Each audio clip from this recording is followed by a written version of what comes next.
Throughout the ages, we've marveled at the sky, the beauty, the wonder. And in the middle of the 20th century, we began to believe we could go there. To do so would take a powerful machine, born of audacity, cradled by fire, and nurtured through the precision control of awesome force. The machine, made up of millions of parts carefully crafted and tested, was known as the Saturn V. Liftoff at 7 a.m. Eastern Standard Time. 5 seconds into the flight, we're looking good. 5, 4, 3, 2, 1, 0. And we have a liftoff. The Skylab lifting off the pad now, moving up. Skylab has cleared the tower. Houston is now controlling.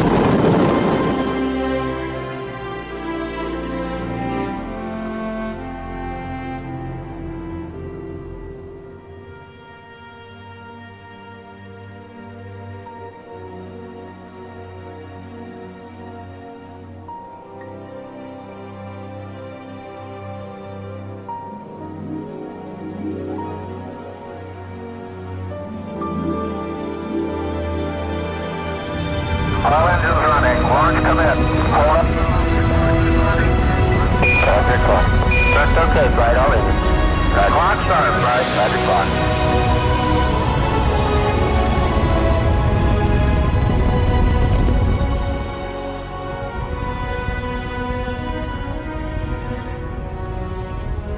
Guidance, Flight. How are you? Looks good, Flight. Real good. Okay. Stand by for 1 Charlie. Mark 1 Charlie. Mark, mode 1 Charlie, Apollo 8. 1 3.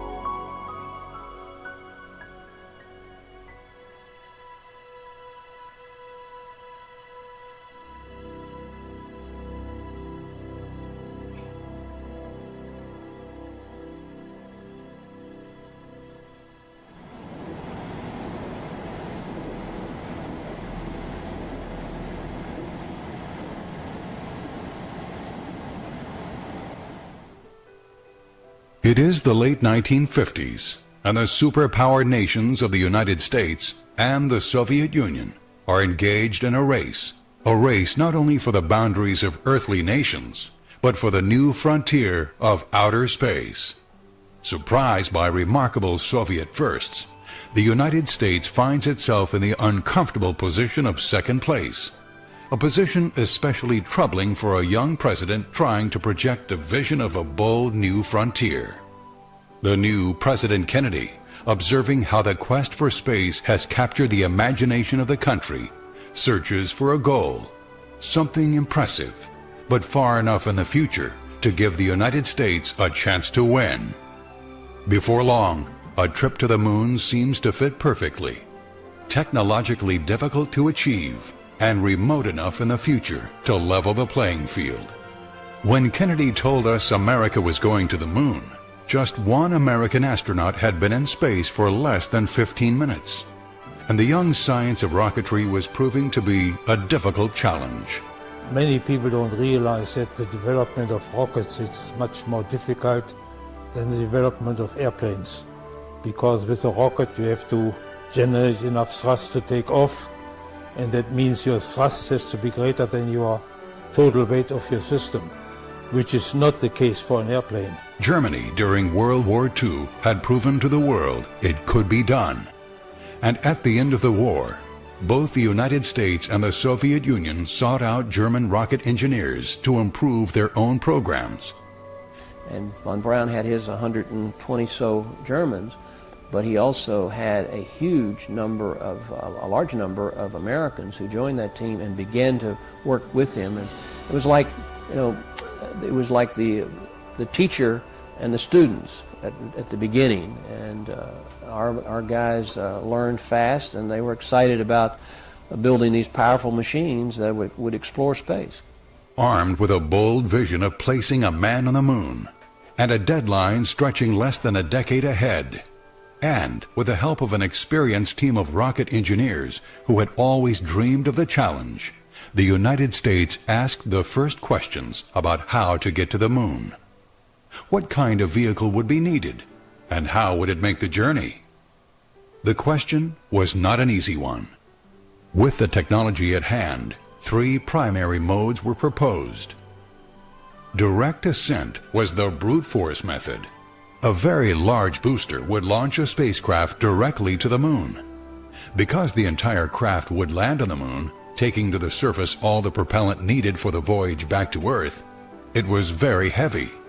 For this journey, a rocket called the Nova, a true monster of a beast standing many hundreds of feet high and clustering large numbers of powerful engines, was proposed.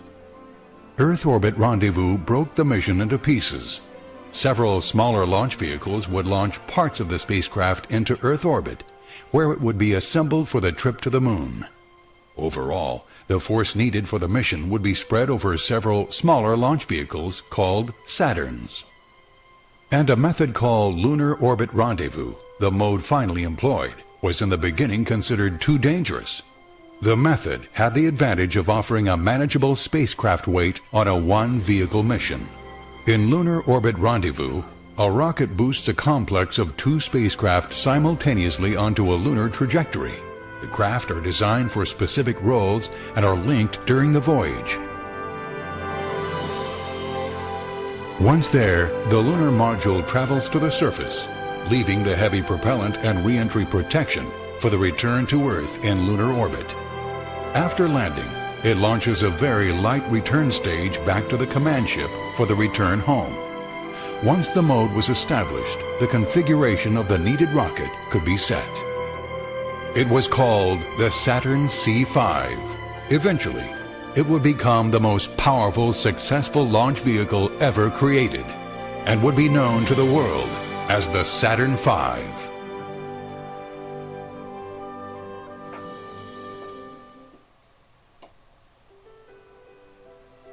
The Saturn V would bring together thousands of skilled workers, engineers, scientists, and technicians on a scale never seen before. There was a multitude, 350,000 parts in that thing. And there's so many things that could go wrong. And yet the people would come forward, automatically come forward and say, we've got this problem. We don't know what to do about it, but here it is, and they'd outline it for us. And we'd put together a number of experts, and they would move. So it was the build-up of the enthusiasm that made this thing possible, in my opinion. The precision of the vehicle, combined with the force necessary to carry out its mission, made the Saturn V project unique and challenging. Right, it was at that time probably the biggest program which ever had been undertaken. I think in a way it was bigger than even the Manhattan Project because more people were involved and more people who had to make their own contributions, which in the long run all had to fit together. The Saturn V, with the Apollo spacecraft, stood 364 feet tall. Fully loaded, it weighed 6.1 million pounds. The vehicle consisted of 3 stages. The first stage, 33 feet in diameter and 138 feet long, was powered by 5 F-1 engines. The stage boosted the vehicle to about 38 miles high and 6,000 miles per hour, consuming over 4 million pounds of kerosene and liquid oxygen in 2.5 minutes. The second stage, with 5 hydrogen-oxygen J2 engines, burned for about 6 minutes and drove the vehicle to about 114 miles high and over 15,000 miles per hour. Its engines consumed just under 1 million pounds of propellants during its burn. Stage 3, with 1 J2 engine, placed the vehicle in Earth orbit with a burn of just under 3 minutes. The stage restarted and burned for about 5 minutes to accelerate the spacecraft to over 24,000 miles per hour on a translunar trajectory. Sitting above the third stage was the instrument unit, the brains of the vehicle. containing the guidance and control instrumentation to guide the rocket during its flight into space. Conceived in 1961 and 62, the Saturn V would be first launched in 1967 and would go on to travel on 13 missions. The total project would cost over $7 billion, and the machine born from the men and women who built it would have a perfect success rate, including sending mankind on a journey to its nearest neighbor. The building of the Saturn V was a gargantuan task, and nearly half of the height and over 2/3 of its weight was in the rocket's first stage, called the S-1C. Built by Boeing, the stage clustered 5 F-1 engines and generated a combined thrust of 7.5 million pounds.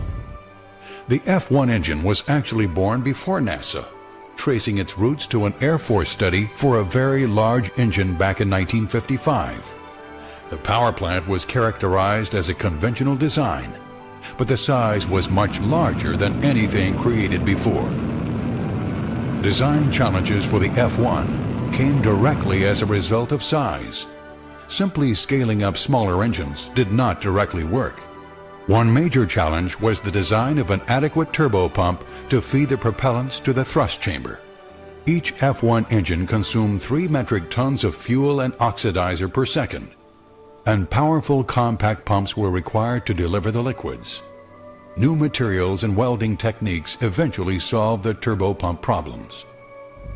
A rocket engine phenomenon called combustion instability also plagued the program. The problem was serious and was a leading cause of early rocket engine failure. Redesigns of the F-1 injector, the part of the thrust chamber through which the propellants are injected, helped solve the problem. But the whole basis of any meeting we had is to dig out the problems and move on them. Because we knew we didn't have time if we didn't find them. And so this agenda was always filled with the speakers who were in the middle of solving that problem. And we tried to control time on the thing by setting 2 hours initially. It never worked because we'd get into it and the guys that were charged with solving the problem were running into problems that they hadn't expected and we hadn't expected. But we had everyone there at these meetings that could do something about it. Development of the engine was just one challenge for the first stage. The structure to carry the propellants and handle the considerable flight loads was another.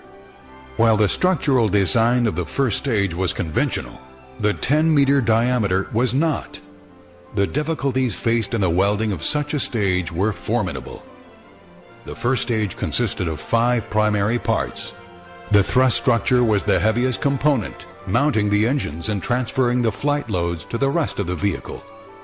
The fuel tank, holding 203,000 gallons of kerosene, was pierced by 5 liquid oxygen tunnels and delivered fuel to the engines through 10 suction lines. Above the fuel tank, an intertank structure connected the large liquid oxygen tank above. Holding 331,000 gallons of liquid oxygen, the tank was the largest single structure in the first stage. At the top of the stage is the forward skirt, providing a connecting link to Stage 2.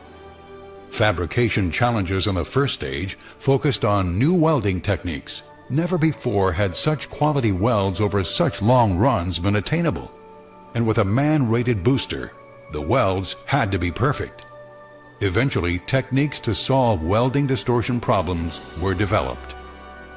Management of such an enterprise was daunting, with thousands of workers fabricating a vehicle being designed as it was built. Configuration control was a necessity. I then set up an office so that any engineering change coming into us, either from a contractor or from the laboratory, and the laboratories were very powerful, believe me. And so I would take a look at it, and one of the criteria I established was, number one, the man that initiated the engineering change must come before the board, and I'm chairing the board. Number two, if it's anything over $10,000, the laboratory director is going to come in and defend his change. So those were criteria that kind of settled everybody back for a moment or two, and they're all mad, of course. With Marshall growing from a small center of several hundred engineers to a large complex of several thousand workers and contractor employees, changes were necessary and sometimes painful. But we did get a handle on it. We did know who was trying to make the change, what it was going to cost us to make, what the impact on the other parts of that vehicle were going to be. Marshall was, in many ways, a research center with a desire to maintain capabilities in-house. But with a project the size of the Saturn V, more and more vehicle development would be required of contractors. So Arthur Rudolph had charts on almost everything which showed him all the details, so we knew exactly where things were. And the responsible people had to sign off on a piece of paper that they really were standing behind their statements, and he had a real, very good control. As the first stage took shape, the time finally came to light it up and test the machine that would boost the first men to the moon. Testing took place in Huntsville and at the new Mississippi Test Facility, part of Marshall Space Flight Center. Huge test stands held the Saturn V first stage as it roared to life. The Saturn V was the most dramatic thing that I've ever experienced, 2,000 feet away from a test stand with this giant structure, big 4 concrete legs that would go up some 400 feet in the air, and this massive structure in the center. And then right in the center is this white canister, which is the Saturn V booster. And when they started a test, they would, of course, the fueling would take place, and you'd see the vapor venting out of the liquid oxygen, and it was pretty spectacular. And then the lights and the buzzers would go off in a few seconds before the firing. And at ignition, they would pour water out on the flame deflector to keep it from melting, and it would cool it down enough so that the flame would not totally disintegrated. So you had this burst of water come out, and then as you got down to the countdown, you would first see this big gulp of orange reddish flame, and it would just sort of hang there for a short time, and then all of a sudden it would thrust, the full engine power would kick in, and you see this tremendous amount of power go down the deflector and then go skyward. For a brief moment, the sound would not get to you, but when it did, it would just literally, it would feel like if you were out standing in the field like we did in the early days, we had no protection. We would just stand there 2,000 feet away looking at the test stand, perpendicular to the test stand. That force would almost, you would feel like it was going to knock you down. You would feel the vibration in your diaphragm, the heat would hit your face, and it also would come up your pants leg. Development of the huge booster, the Saturn V first stage, was going well, but it was stage 2 that would threaten to move the moon landing goal out of the 1960s. The second stage of the Saturn V moon rocket, known as the S2 and built by North American, would prove to be an even greater challenge than the huge first stage. Clustering 5 hydrogen-oxygen J2 engines, the S2 stage came under considerable pressure to trim weight. To get 1 more kilogram of payload, orbital mechanics required 14 kilograms to be trimmed from the first stage, 4 or 5 from the second, but only 1 from the third stage. But the third stage was already in production, so the weight reduction fell to the S2. As the stage became even more thin-skinned and delicate, problems in welding and construction became more acute. Unlike the first stage, the second stage tanks were combined using a single bulkhead to separate the oxidizer and the propellant. This saved considerable weight and shortened the vehicle, but added difficult insulation challenges. Also, management of the stage's development came under fire. North American was contractor for both the S2 stage and the Apollo Command and Service modules, key components of the lunar program. As the S2 test stages began to be completed, North American's management of the project was characterized by NASA as out of control. Times would get even darker with the loss of the structure's dynamic test stage during a load test. General Sam Phillips was Apollo program director and visited North American to examine the problems. His report, known as the Phillips Report and issued on December 19, 1965, blasted North American's management of both programs. We sent people to the contractor, a number of people, not overflowing him with people, but just disciplines. And you had to go in and find out what the problem was to start with. And so what we did is have the people go out there, call the man that was heading up the program for them out there, and the people that worked for him, and told them what we were going to do, the cooperation we expected, and that they'd be there, and the hours that their people were working and our people were working did not matter. Eberhard Ries, von Braun's deputy in Huntsville, summarized the seriousness of the problem, stating that the first manned lunar landing may slip out of this decade, considering the present status of the S-2 program. We're going to solve this thing. Our flag is flying, but it's half-mast right now if we don't do something about it.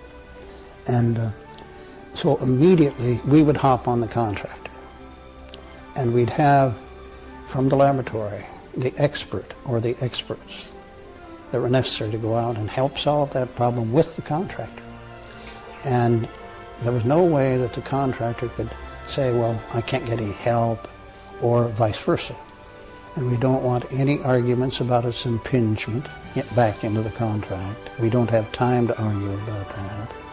It did call for, and we fired, not just NASA people, but had the people that were there at the contractor fired also. And I guess I became fairly ruthless. Management was shaken up at North American, and the S-2 troubles were worked, but the tough times weren't over. On May 28, 1966, a second S-2 stage was lost when the hydrogen tank was pressurized beyond its design limits. 5 North American employees were injured. As flight stages were delivered, considerable rework had to be done on welds and stage components, and the S-2 became a pacing item in the development of the Saturn V. The third stage of the Saturn V, mounting one J-2 oxygen-hydrogen engine, had already been under development for some time as part of the Saturn 1B program. The stage placed the spacecraft into Earth orbit and restarted its engine later to attain a translunar trajectory.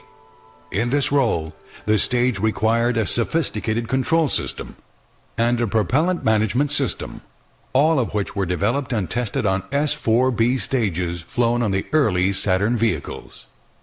The development of the S-4B was not without its mishaps.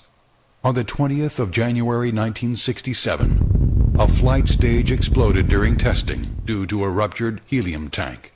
Corrections were made to the tank specifications and testing methods, and no further S-4B problems occurred.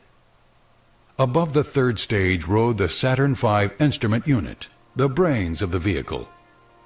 The IU provided a stabilized platform for guidance control and a digital computer and data adapter. The unit monitored the trajectory and performance of the vehicle and controlled it through the final S-4B maneuvers after the spacecraft had separated. Built by IBM, the instrument unit brought the state-of-the-art to new levels in launch vehicle checkout, managing the vehicle's testing and interface with ground servicing equipment from assembly through flight. As the Saturn V components became fully developed and the first flight neared, new launch facilities were required to service and prepare the mammoth rocket for flight. Launch Complex 39 was constructed in Merritt Island, Florida, adjacent to Cape Canaveral, and consisted of 2 pads and a huge building in which to erect the rocket, called the VAB. After being erected, the rocket would move vertically to the launch pad for final checkout. In order to test the facilities for readiness, a facilities checkout vehicle was constructed. 500F was the same configuration of a real Saturn V rocket, designed to allow the launch crews adequate practice on launch preparations. the Saturn V facility's test vehicle rolled to the pad on May 25, 1966. It was the first look at what a vehicle to another world really looked like.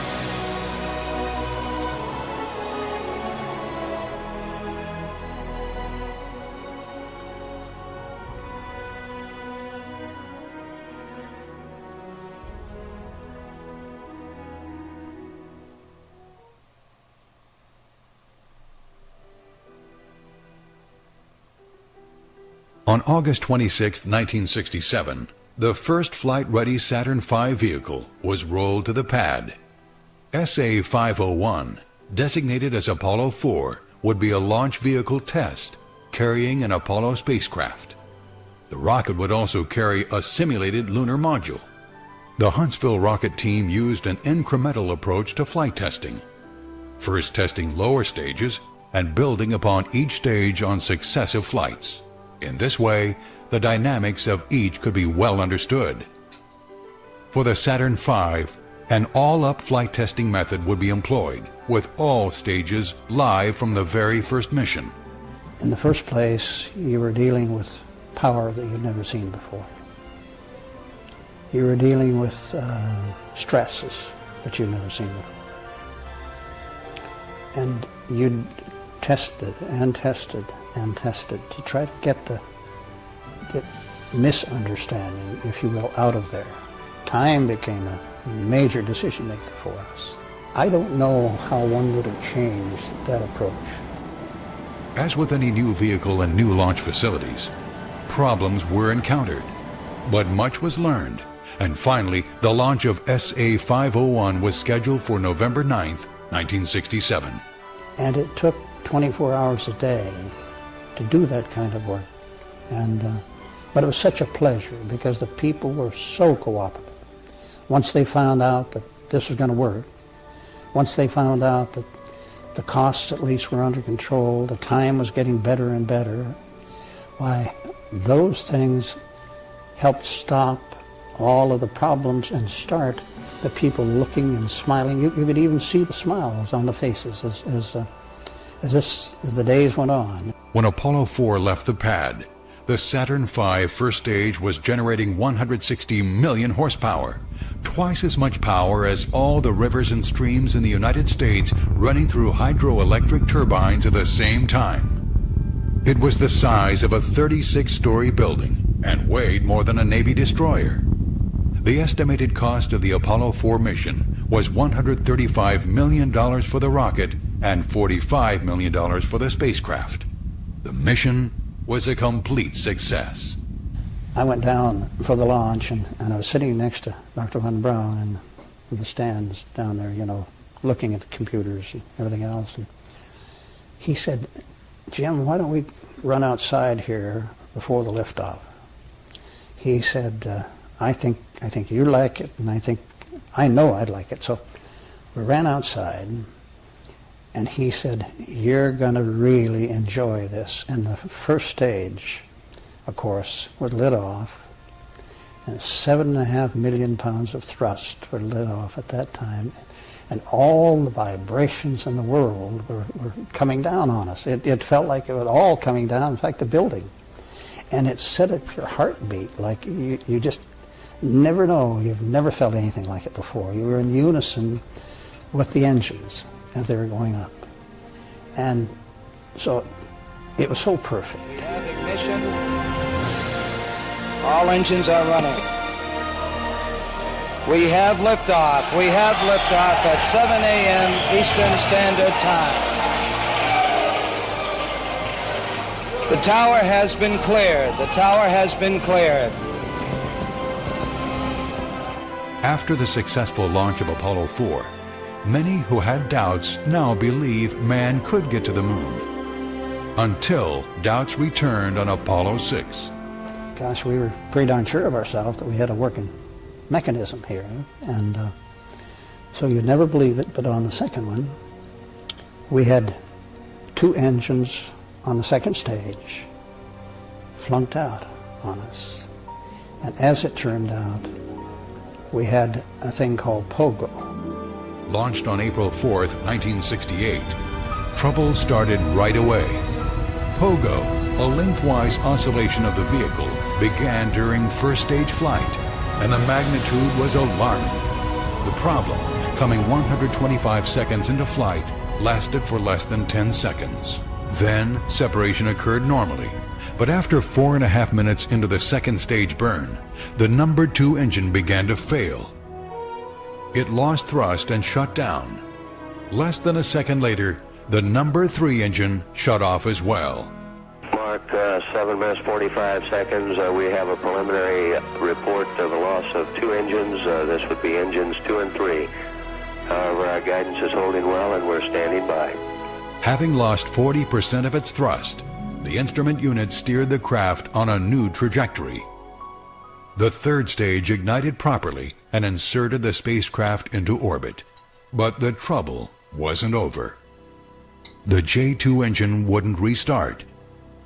Salvaging the mission, the team used the service module engine to complete the program tests of the Apollo heat shield. Work began immediately to determine what went wrong. We had to solve that thing and solve it now. And we called 2 or 3 experts in the Pogo world, and we called a couple of other people, and we had help from all over the world trying to come in, and more help than we ever needed. But we had to solve that problem or we'd lost the schedule. Pogo had been encountered before. In fact, we had 2 people that had originally been with Titan for some long time. We brought in a couple of Air Force types too because they were heading to Titan 1 and 2.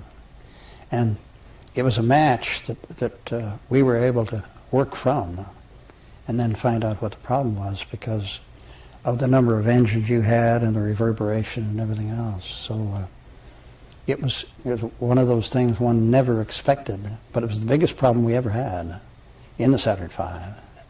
And all of us said, we hope we never have another one like it, and we haven't. The J-2 engine failures, however, were from unknown causes, and some investigation was required.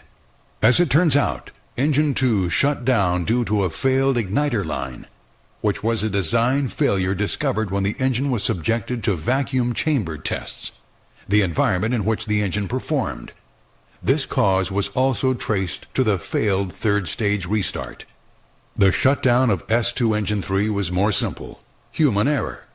When the command went to engine number 2, the signal actually was given to engine 3. Crossed wires were the cause. It worked. The fixes worked. And they worked in time so that we didn't lose a day in schedule. And but we had our, oh my days went from about 18 hours to about 22, I think. I'm not sure. My wife said, "Are you ever going to get any sleep?" one time. 2 flights of the Saturn V, 1 perfect and 1 troubled, and the time was at hand to put man aboard the moon rocket. 1968 was coming to an end, and a bold mission was at hand, to place 3 men aboard a Saturn V and launch them around the moon. In December would come the launch of Apollo 8. The mission of Apollo 8 was a compromise. With the lunar module behind schedule, what was the best mission to fly in the limited time remaining? A proposal was made to fly the Apollo spacecraft on a lunar orbit mission, to test the performance of the vehicle, develop communication at lunar distances, and take a step closer to the moonwalk goal. At 7 a.m. on December 21, 1968, Apollo 8 left the Kennedy Space Center on the way to the moon. 2, 1, all engines running. Launch commit. Hold up. Roger, clock. That's okay, Flight. All engines. Clock started, Flight. Roger, clock. Hold down the conversation. Hold up, power. Copy, tower. Houston, copy. Flight, Fido, we're going the LZ. Roger, Fido. Roger. Flight, we've lost the CP. They're switching. Yeah, clear. We lost all data. Get out of CP. They're switching machine. Okay, we still have good data then. And for all the people back on Earth, the crew of Apollo 8 has a message that we would like to send to you. Apollo 8 was an incredible adventure. And from the crew of Apollo 8, we close with good night, good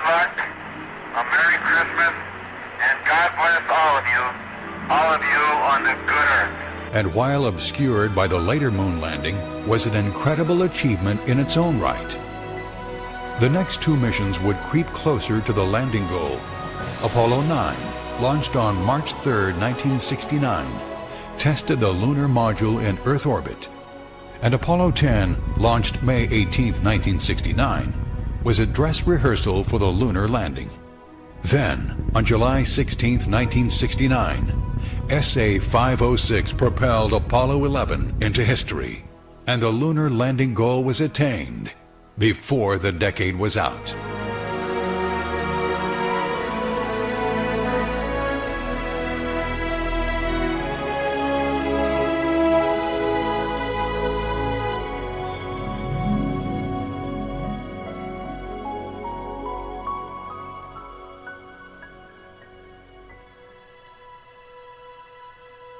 After Apollo 11, the flight schedule was slowed, with 2 flights scheduled per year. Apollo 12, launched November 14, 1969, was unique by being launched into a heavy downpour.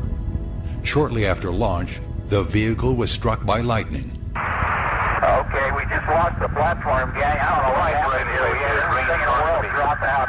Get the third field. Okay, now we'll straighten out our problems here. I don't know what happened. I'm not sure we can get hit by lightning.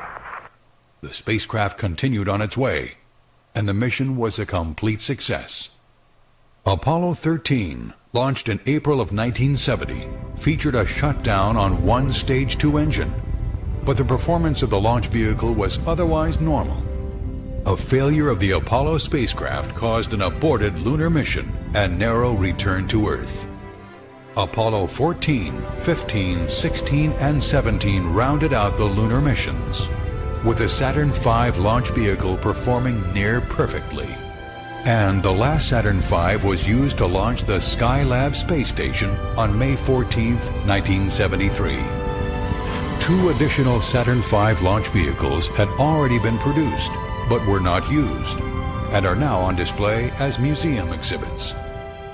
After Saturn V flight stopped, the United States began development of the reusable space shuttle for future manned missions.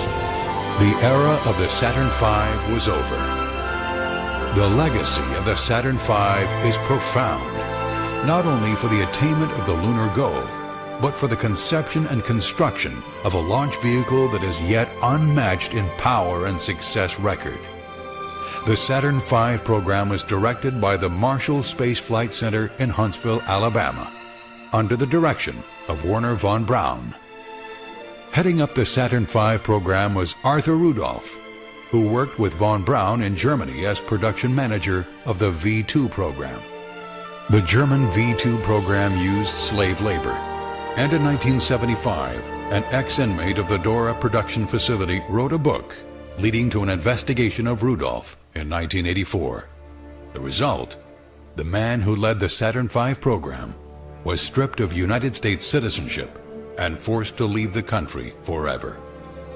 All of the time that Arthur Rudolph spent and did, our country paid him a poor, poor message. I'm just still sick of it. I went over to Hamburg with after he had to move out of the country, and spent about 3 days over there with him, and had a wonderful time. And he never got the credit from our country that he should have had. There's still nothing like the Saturn V. But the men and women who designed and built the Saturn V will always know the enormity of the task they faced and the satisfaction of a job well done.